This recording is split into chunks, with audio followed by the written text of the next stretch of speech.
Buongiorno! Witamy Was z pięknej włoskiej wyspy Sardynii. Wyspy, która słynie głównie z przepięknych plaż, najpiękniejszych nie tylko w Italii, nie tylko w Europie, ale wręcz na całym świecie. W różnych konkursach i plebiscytach zawsze plaże Sardynii zajmują czołowe pozycje. Ale tym razem nie przylecieliśmy tutaj plażować, bo jest początek lutego, a my mamy bardzo krótki wypad, tylko weekendowy. W związku z tym skupimy się na mieście na południu wyspy, Cagliari. Mieście, które zostało założone na 7 wzgórzach, tak jak Rzym, a także 2 inne miasta, które możecie znać już z naszych filmów, czyli na przykład Bamberg czy Bergamo. Jeśli jeszcze nie widzieliście tych filmów, no to oczywiście zapraszamy, żeby sobie wrócić i obejrzeć. I co my tutaj jeszcze będziemy robić? Mamy nadzieję, że uda nam się spotkać flamingi, bo Cagliari to miasto flamingów, a także bardzo ciekawej historii, która sięga czasów starożytnych. A witamy Was z pięknego hotelu. Hotel nazywa się Miramare, jest dość ciekawy, reklamuje się jako hotel muzeum i faktycznie ma dużo wspólnego z muzeum albo jakimś rodzajem galerii. Bardzo przyjemny i mamy tutaj piękny widok na marinę, a Miramare znaczy po prostu spojrzyj na morze.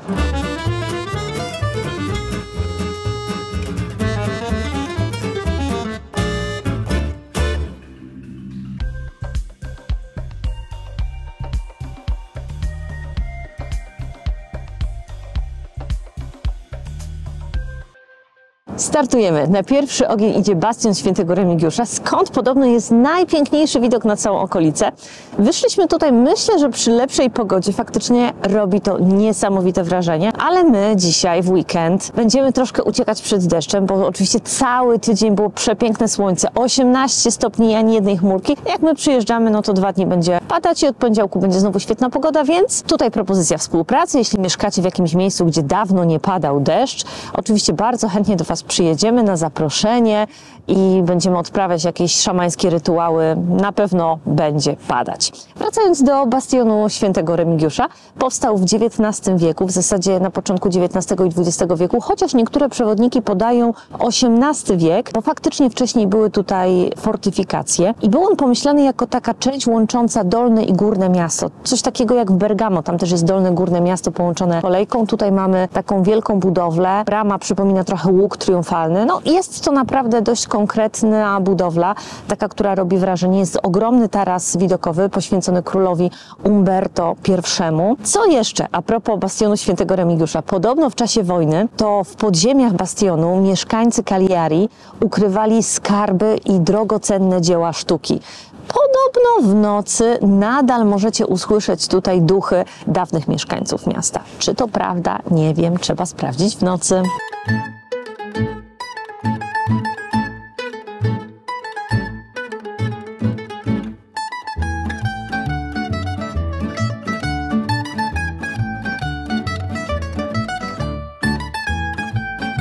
Najcenniejszym zabytkiem na Starówce jest katedra Najświętszej Marii Panny. O tyle ciekawa, że została przebudowywana w zasadzie przez 7 wieków. Pierwszy kościół to XIII wiek, kościół w stylu romańskim.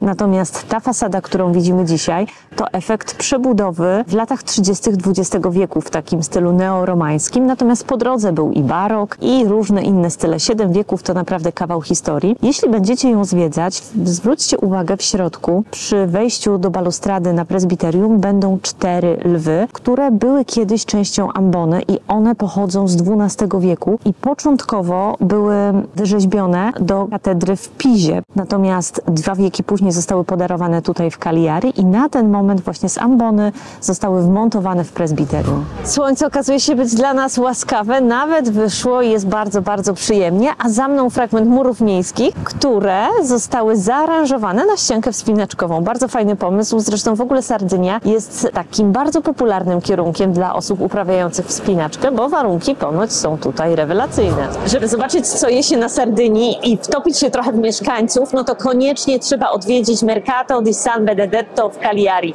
Jest to największy targ, kryta hala targowa w całych Włoszech i jedna z największych w Europie. Ma powierzchnię 8000 m2 i 2 piętra. Na pierwszym piętrze na dole znajdują się ryby i owoce morza, Na górze znajdziecie owoce, warzywa, mięso, piekarnie, sery, wina i całą masę innych lokalnych produktów, więc koniecznie trzeba tutaj przyjść. Targ został otwarty w 1957 roku i w zasadzie już wpisał się w taką historię miasta i jest traktowany jako jeden z jego symboli, więc jeśli chcecie zjeść pysznie, lokalnie, zrobić zakupy, no to zdecydowanie tutaj.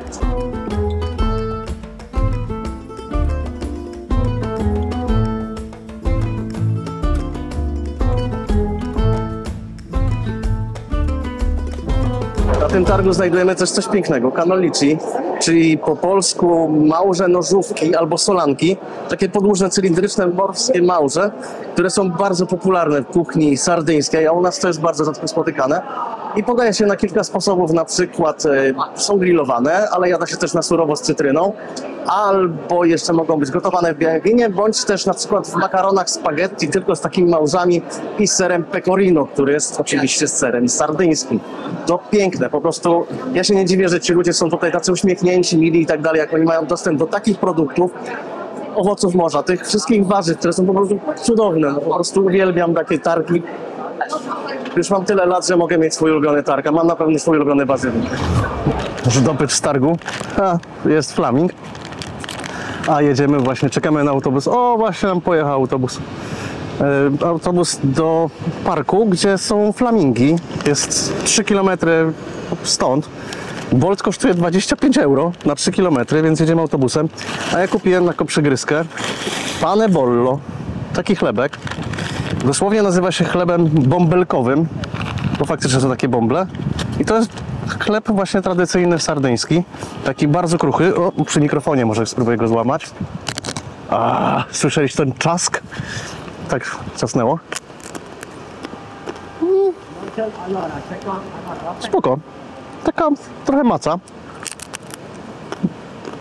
Do przygryzienia, do prochrupania. Bardziej się spisze, zresztą oni też tak go podają, do jakiś zup czy sosu do nabierania, bo on jest taki dosyć suchy, ale przyjemny w smaku. Ja sobie wziąłem pomidorki koktajlowe, żeby pochrupać, i 600 gram tych pomidorków 2,39 euro. Więc całkiem przyjemnie, bo u nas około 2 dych kosztuje takie opakowanie, czy 15 zł. No spoko, to przekąsimy i lecimy na autobus obejrzeć flamingi.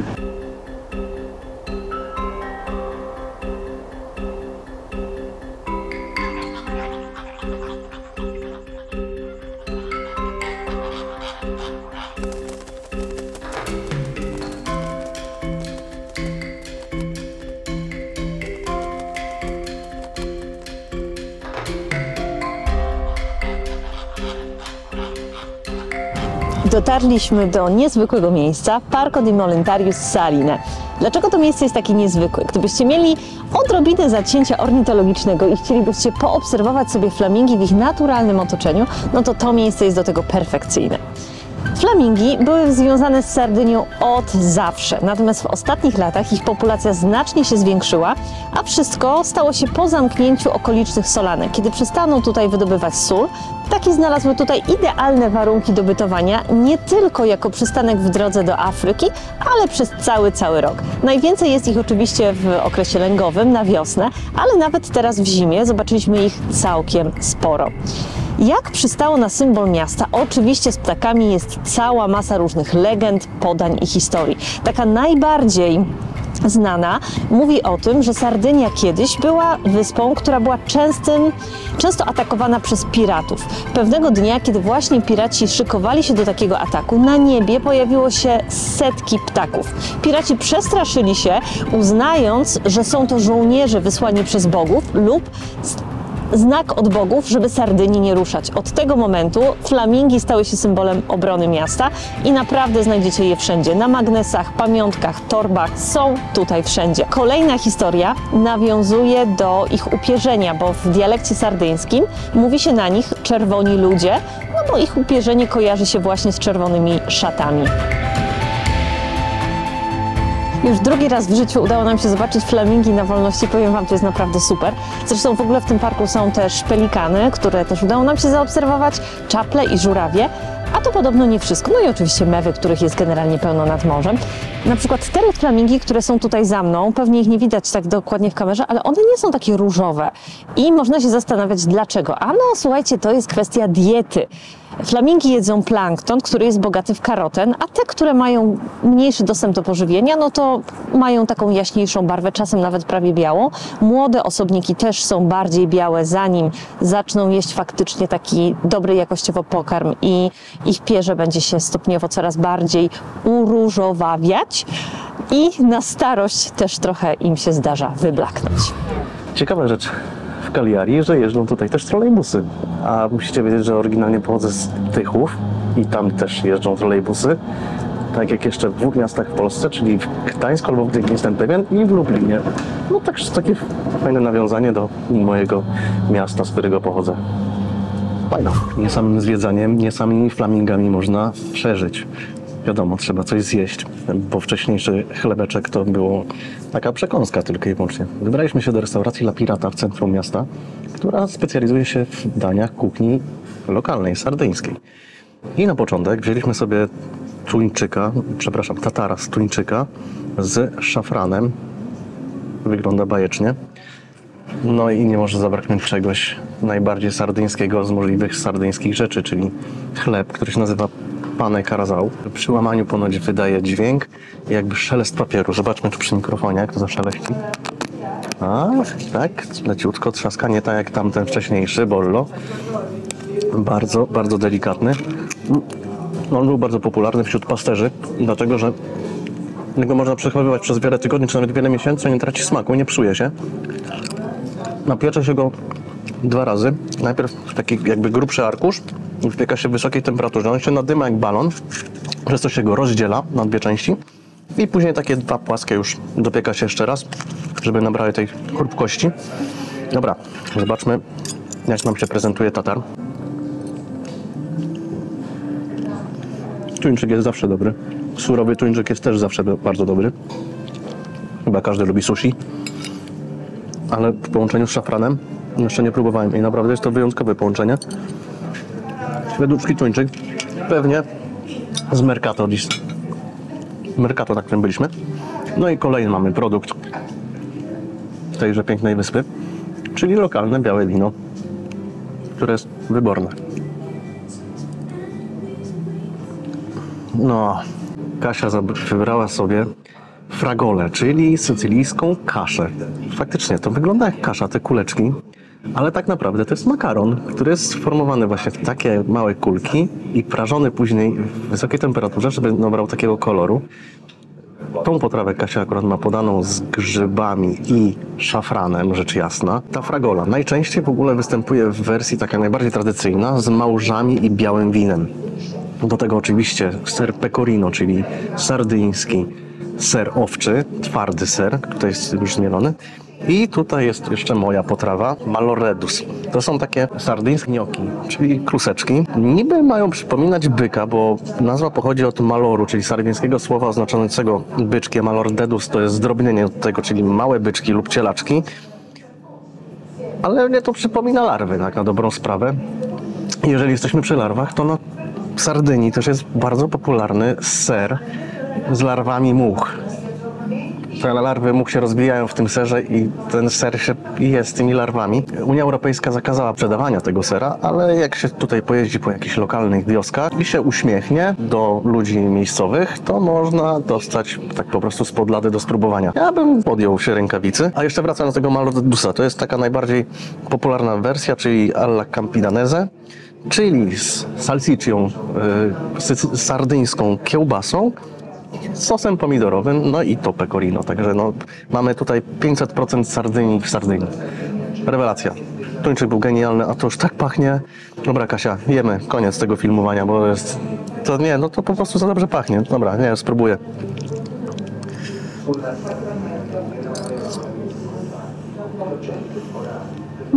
Mamma mia. Questo perfetto. 2 słowa o tym, ile kosztowało to jedzenie. Nie było najtaniej, ale stwierdziliśmy, że chcemy spróbować naprawdę produktów tutejszej kuchni, bardzo tradycyjnej, w dobrej restauracji. La Pirata ma dobre opinie i dlatego się zdecydowaliśmy się na ten lokal.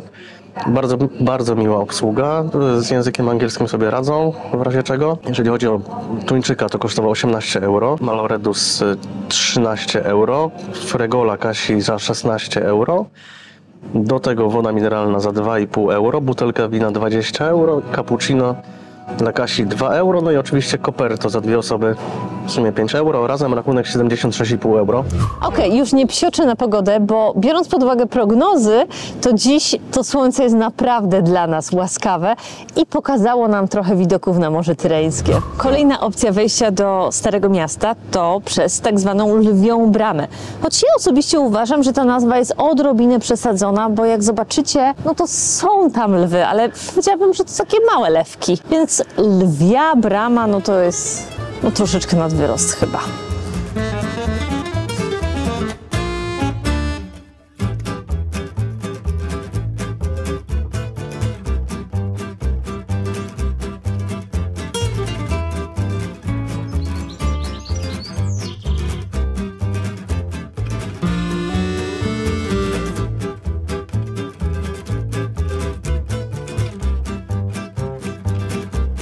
Kiedy będziecie wchodzić do średniowiecznej dzielnicy Castello, nie sposób nie zauważyć takiej konkretnej wieży i na półce tej wieży znajdziecie figurę słonia.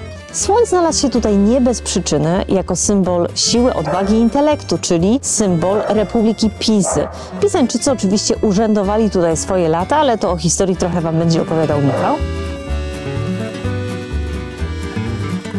Najważniejszy budynek rzymski z II wieku został wykuty w skale, tak jak teatry greckie. No, powiem Wam, robi to wrażenie, naprawdę robi to wrażenie. Ten teatr był w stanie pomieścić do 10 000 widzów i jak sobie wyobrazicie, że odbywały się tutaj walki gladiatorów, walki z dzikimi zwierzętami, a nawet, słuchajcie, robili tutaj rekonstrukcje bitew morskich. Tutaj były takie specjalne kanały, dzięki którym właśnie ten amfiteatr wypełniał się wodą i mogli przeprowadzać właśnie taką rekonstrukcję bitew. Naprawdę dobra akustyka. Znajdujemy się teraz w nekropolii kartagińskiej Tuwik-Szeddu w Cagliari. W przewodniku o Sardynii, który kupiliśmy, na ten temat nie było ani słowa. Zresztą o flamingach też nic nie było, co generalnie mnie trochę dziwi, dlatego, bo jest to największa zachowana nekropolia kartagińska w całym basenie Morza Śródziemnego. Jej historia sięga czasów VI do III wieku przed naszą erą. I tutaj może warto trochę powiedzieć o pewnych rytuałach takich pogrzebowych, które stosowali Kartagińczycy, a przywiązywali oni do tego naprawdę ogromną wagę. Zazwyczaj nekropolie były usytuowane poza murami miasta, na takich wzgórzach, właśnie tak jak tutaj, w taki sposób, żeby zmarli mogli wciąż patrzeć na miasto. Grobowce były wydrążone w wapiennych skałach, tak jak możecie zobaczyć tutaj za mną, a zmarli byli chowani z takimi darami grobowymi. Mogły to być amfory, biżuteria, jakieś figurki bożków, które generalnie miały im pomóc w zaświatach. W 238 roku przed naszą erą, kiedy Rzymianie podbili te tereny, to wciąż wykorzystywali to miejsce jako swoją nekropolię, z tym, że zaczęli ją poszerzać o swoje grobowce i katakumby. No i cóż powiedzieć dalej? No oczywiście takie miejsce jak to musi mieć swoje legendy. Miejscowi twierdzą, że po zmierzchu, po zmroku w tych grobowcach wciąż można dostrzec pewne światła, które symbolizują duchy Kartagińczyków, które wciąż krążą po tych terenach.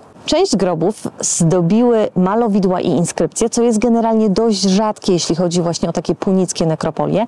A jedno z takich malowideł, dość specyficzne, jest to czarna postać skacząca na czerwonym tle, która według archeologów właśnie symbolizuje taki rodzaj przeskoku z tego świata doczesnego do zaświatów, a co po niektórzy archeolodzy twierdzą, że właśnie jest to dowód na istnienie pewnych takich magicznych rytuałów pogrzebowych Kartagińczyków. Będąc we Włoszech nie mogliśmy sobie odmówić przynajmniej jednej pizzki, no bo jak to pobyt we Włoszech bez pizzki? Wybraliśmy się do lokalu Kai Pizza, który znajduje się przy ulicy Via Roma, przy której zresztą też znajduje się nasz hotel, dosłownie 3 kroki stąd. Wybraliśmy pizzę bufalina, nie jesteśmy bardzo głodni, więc wzięliśmy tylko jedną. Bardziej tak dla rozpusty niż na jedzenia się. I wybraliśmy pizzę bufalinę, bardzo prostą. Pomidory San Marzano, mozzarella di bufala z Campanii, oliwa, rzecz jasna, i bazylia. Nic więcej. Jeszcze ciasto jest ciepłe, ja już sobie to odkroiłem, żeby było gotowe, ale nie chciałbym tego tak jeść jak u Abelarda Gizy. Więc jeszcze powiem Wam 2 słowa o piwku w międzyczasie. Lokalne piwo tutaj z Sardynii i Knuza. Tutaj jest ważone. Nie ma zbyt wielu rodzajów. Jest lager niefiltrowany i są jakieś lagerki plus, przepraszam, jest jakieś też bezalkoholowa wersja. Jest to taki zwykły Eurolager. Bez żadnych cudów. Może troszeczkę bardziej gorzki niż lagery w Polsce. Takie przyjemne piwko. Dobra, jeszcze pizzka, nie zanudzam.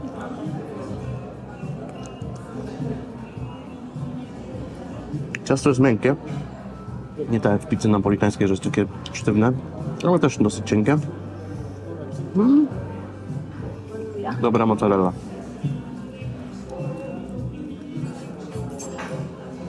No i całkiem fajne. A taka przyjemność to 11 euro ta pizza, piwo 5 euro, cola chyba 3. No i tyle.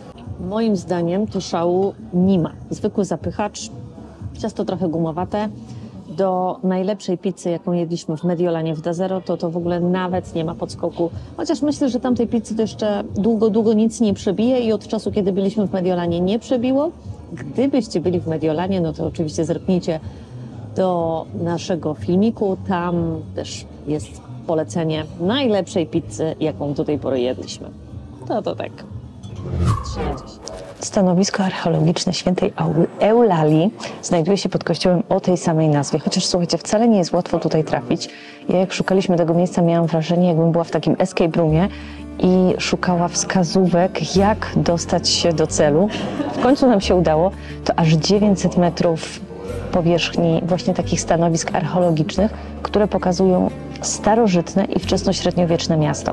Kiedy podbili te tereny Rzymianie w 238 roku przed naszą erą, to właśnie tutaj ustanowili stolicę całej prowincji Sardynii i Korsyki. Pod kościołem, kiedy zostało odkryte to miasto, okazało się, że najstarsze ślady zabudowań pochodzą jeszcze z okresu punickiego, czyli tak naprawdę jeszcze sprzed panowania Rzymian na tych terenach. W ogóle uważam, że warto tutaj przyjść, zobaczyć, poczuć trochę ten oddech historii, pomimo że też w przewodnikach w zasadzie nic nie ma o tym napisane, nie znaleźliśmy w zasadzie żadnych informacji. Ale i tak cieszymy się, że udało nam się tutaj dostać. Wejście kosztuje 5 euro i myślę, że to jest fajna opcja wtedy, kiedy pogoda Wam nie dopisuje tak jak nam dzisiaj, bo właśnie szukałam jakiejś opcji takich aktywności, które możemy robić pod dachem, albo kiedy będziecie tutaj w lecie i będzie bardzo gorąco i będziecie potrzebować się trochę schłodzić i schronić przed słońcem, to miejsce będzie idealne. Przy wyjściu z podziemi możecie zobaczyć, jak niżej położone było to antyczne miasto w kontekście tego, co jest dzisiaj. No bo właśnie tutaj jest ulica, przejeżdżają tutaj normalnie samochody. Jeśli chodzi o podziemia w Cagliari, to nie koniec. Do zwiedzania dostępne są jeszcze 2 krypty. Krypta Świętej Restytuty i ją można zwiedzać samodzielnie, ona jest przy katedrze, i krypta Świętego Franciszka, a także są schrony przeciwlotnicze z okresu II wojny światowej, ale tam już tylko wycieczki zorganizowane. Bez problemu można kupić bilet, natomiast w niedzielę akurat dzisiaj się nie odbywają, więc no niestety ich nie zobaczymy, ale jeśli będziecie tutaj dłużej, no to być może warto z tego skorzystać.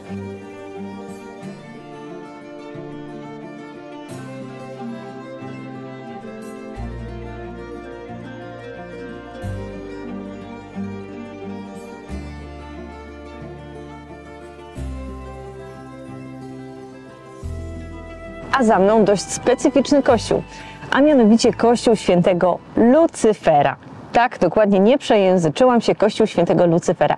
I pewnie część z Was już wyobraźnią powędrowała do diabelskich mocy, natomiast muszę Was rozczarować, bo ten święty Lucyfer z diabłem nie ma nic wspólnego. Zresztą Lucyfer, imię, to z łacińskiego ten niosący światło. Kim był święty Lucyfer? Był on biskupem Cagliari i zasłynął z takiej niezłomnej postawy, walczył przeciwko arianizmowi, który w tamtych czasach był popularny, on żył w IV wieku i został skazany na wygnanie. Potem wrócił tutaj do Cagliari i popadł w konflikt nawet z takimi ortodoksyjnymi chrześcijanami, co doprowadziło do powstania takiej sekty, lucyferianami byli nazywani. Co się z nim stało dalej? Ano został świętym. I tutaj właśnie w tym kościele, on w środku jest podobno barokowy, ale jest zamknięty, no bo kto by kościoły otwierał w niedzielę, nie? No bez sensu zupełnie. Można zobaczyć nie tylko wnętrze kościoła, ale także relikwie tego świętego.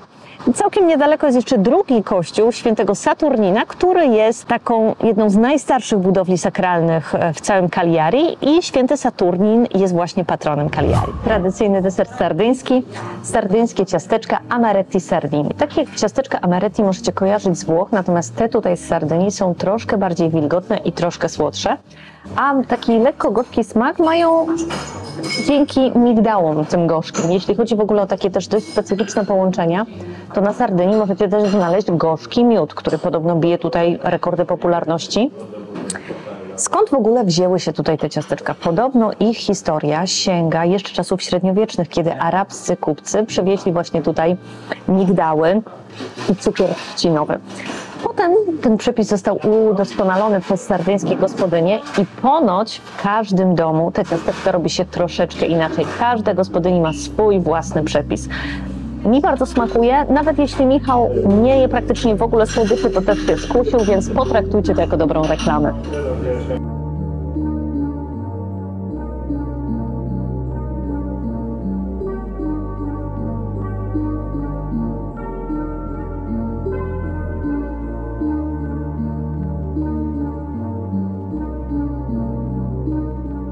Jeśli chodzi o świętego Saturnina, to jest też taka wąska uliczka w mieście, którą miasto promuje jako uliczkę sztuki ulicznej, graffiti.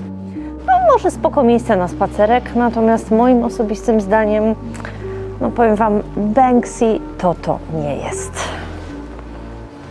Historia Cagliari liczy sobie grube tysiące lat, bo oczywiście tutaj pierwsze osadnictwo już było w czasach neolitu, ale takimi prawdziwymi pierwszymi mieszkańcami tych terenów Cagliari byli Nuragijczycy, którzy zasłynęli ze stawiania takich ogromnych wież, które się nazywają nuragi. Około VIII wieku ziemię te opanowały, a właściwie Cagliari opanowali Fenicjanie. Założyli tutaj port w pięknej zatoce. Było też świetne wzgórze, które można było fortyfikować, a Fenicjanie byli znani w całym basenie Morza Śródziemnego, bo byli doskonałymi żeglarzami, handlowali wszystkim, czym się tylko dało z każdego terenu basenu Morza Śródziemnego. Założyli m.in. też Kadeks, o którym mówiliśmy w niedawnym filmie o Andaluzji. Panowali na tych ziemiach do mniej więcej VI wieku przed naszą erą, kiedy też pojawili się tutaj Kartagińczycy i przegonili Fenicjan.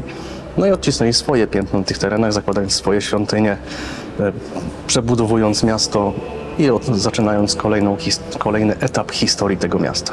Kartagińczycy przyczynili się do ogromnego wzrostu znaczenia tego miasta, które wówczas nazywał się Karalis. Rozbudowali tutaj ogromne nekropolie Tuwikrzeddo, o której Kasia wczoraj pięknie opowiadała. Wznieśli fortyfikacje, rozbudowali miasto, którego fragmenty mogliście zobaczyć też w podziemiach świętej Eulelii i uczynili z tego miasta też bardzo ważny port w czasie wojen punickich.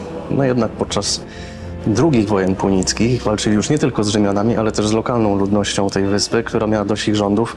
No, zakończyło się to tym, że w III wieku przed naszą erą władzę na tych terenach przejęli Rzymianie. W 238 roku przed naszą erą Rzymianie przejęli wyspę. Początkowo traktowali ją tylko jako źródło pozyskiwania żywności, a nie jakby rozwoju. Jednak z czasem zaczęli inwestować w to miasto. Zbudowali ogromny amfiteatr, który też już Wam pokazaliśmy. Zbudowali też system wodociągowy, czyli łaźnie publiczne, akwedukty. No i rozbudowali ogromnie port handlowy, który był na trasie pomiędzy Europą i Afryką. No i na trasie wschód-zachód po Morzu Śródziemnym. Pod koniec Cesarstwa Rzymskiego Karalis był bardzo ważnym ośrodkiem administracyjnym i stolicą prowincji Sardynii i Korsyki. Po upadku Cesarstwa Zachodniorzymskiego w V wieku naszej ery Sardynia przechodziła z rąk do rąk. Byli tutaj Wandalowie, Longobardowie, Bizantyjczycy i taki to był dosyć burzliwy okres w tych wczesnych wieków średnich. Dopiero w XIII wieku władzę nad wyspą przejęli Pizeńczycy, którzy znowu byli kolejną etapem historii Cagliari, którzy odcisnęli duże piętno na tym mieście. Oni zbudowali tutaj te dzielnice mieszkalne, które są zachowane do dzisiaj. Czyli Castello, ta umocniona na wzgórzu z potężnym zamkiem, murami. Dzielnica Marina to była dla rybaków, Stampacze dla rzemieślników i jeszcze jedna była dla rolników, ale zapomniałem, jak się nazywa. Mniejsza z tym.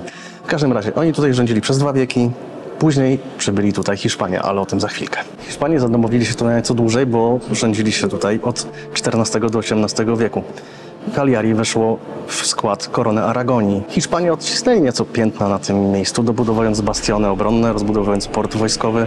Tutaj też funkcjonowała hiszpańska inkwizycja, która wiadomo czym się zajmowała. Obroną wiary w sposób nieco przesadzony, a także swoim językiem i kulturą, bo do dzisiaj w języku sardyńskim jest sporo słów podobnych, bądź też takich samych jak w języku hiszpańskim. Po wojnach o sukcesy Hiszpanii Sardynia przeszła pod władzę dynastii Sabauckiej, co też zrywało ostatecznie wpływy hiszpańskie na te tereny. Później przez chwilę była dzielnym księstwem Sardynii, a w 1861 roku weszła w skład nowo powstałego państwa włoskiego, którym jest do dzisiaj. A historię opowiadałem w Muzeum Archeologicznym. Jak widzieliście, zmieniają się troszeczkę tła, na których się pojawiałem. I muzeum jest bardzo fajnie urządzone, bo jest wiele takich miejsc, w których można coś podnieść, dotknąć, jak coś wyglądało, jak się czuje, czy przez lupę spojrzeć na monety fenickie sprzed 2500 lat. Naprawdę bardzo fajne. My jesteśmy tutaj w niedzielę, wejście było za darmo i w sumie nie wiem, ile kosztuje bilet normalnie. Drugie podejście do pizzy podczas tego wyjazdu na Sardynię i tym razem zdecydowanie lepiej trafiłem. Ja już sobie spróbowałam. Zamówiłam triumf ser. Co my tutaj mamy? Mamy mozzarella fiornilate, mamy gorgonzolę, no i oczywiście pecorino. Powiem Wam, sery są idealne, po prostu wszystko się rozpływa w ustach. Ciasto, no nie jest to neapolitańska pizza, którą ja najbardziej lubię, to ciasto jest jednak trochę inne, ale w porównaniu do tej pizzy z wczoraj, no wczoraj było bardzo słabo w porównaniu do tego. Tutaj mocne 8/10, a Michał zamówił pizzę z ndują. Też zatęsknił za kalabryjskim słońcem, więc będzie pikantnie. Już czułem, że jest pikantnie, a z ndują jutro będę robił makaronik już w domu. Najadłam się tą pizzą jak małe prosiątko, ale jest jeszcze słodka dziurka. No nie mogłam sobie odmówić tiramisu tutaj i okazało się, że to był strzał w dziesiątkę, bo on jest po prostu obłędne. Knajpka nazywa się Tabu i w ogóle jest tutaj super miła pani kelnerka. Mówi świetnie po angielsku i naprawdę robi tutaj rewelacyjną atmosferę. Bardzo polecamy to miejsce. Smacznie. Fajnie. No to cóż, czas wracać do domu. Wyjazd był bardzo krótki, ale intensywny, nie nazbyt intensywny. Mi się bardzo podobało. Pomimo tego, że dzisiaj było bardzo deszczowo, wczoraj dzień był dużo lepszy niż prognozy wskazywały. Naprawdę udało mi się bardzo dużo zobaczyć, zjeść bardzo fajne jedzenie i też nie fajne, bo ta pizza wczorajsza była taka średniawa. No tak to w życiu bywa, raz jest lepiej, raz jest gorzej. Ale zdecydowanie większość jedzenia była perfekcyjna, więc zresztą we Włoszech trafić na złe jedzenie, to już trzeba być wyjątkowym pechowcem. I co, Cagliari w 2 dni, od piątku po południu do niedzieli po południu. Wystarczająco w zasadzie zobaczyliśmy wszystko to, co chcieliśmy, a nawet więcej. Można powiedzieć, że wykonaliśmy w zasadzie 120% planu. Tak, jasne, przy lepszej pogodzie oczywiście można pójść na plażę, no my tego nie robiliśmy, bo bez sensu przy takiej pogodzie plaża. Można pojechać jeszcze obejrzeć pałac, który jest 3 km od centrum, można zobaczyć te schrony z II wojny światowej, ale to z przewodnikiem akurat w niedzielę nie dało się. Więc jeszcze kilka opcji jest, które można tutaj pooglądać, jeszcze się powłóczyć po tych uliczkach Starego Miasta. Ale takie 2 dni od piątku wieczorem do niedzieli wieczorem jest w zupełności wystarczające. Ryanair ma dobre połączenia, więc korzystajcie. Tak, a na Sardynię koniecznie musimy wrócić. No, chcielibyśmy zobaczyć te piękne plaże i te ślady dawnych cywilizacji, ale to już przy następnej okazji. Do zobaczenia w kolejnym filmie. Prawdopodobnie też z Włoch. No tak wygląda. Pa. Arrivederci.